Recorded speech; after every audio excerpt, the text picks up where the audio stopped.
These are the kale chips we made. We put them in the oven at 350 degrees for 10 minutes. I set the timer twice for 5 minutes.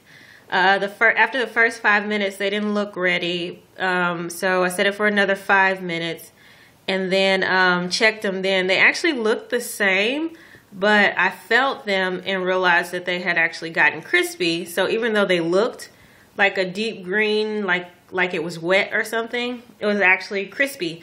And you can kind of hear that it actually came out crispy like chips. So they turned out to be like a kind of thin chip, not really like a thicker chip, but like a thin, crunchy, crispy chip.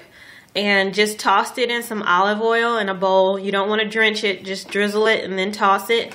Put it out on your baking sheet, spread it out, and then sprinkle it with salt. I used a little too much salt, so don't use too much salt. You don't want the chips too salty. And then popped it in the oven.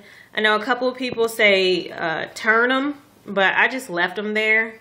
Checked them after 5 minutes, and then checked them again after the second 5 minutes. And they were good to go. So they actually taste great, and my husband loves them too. So there you go.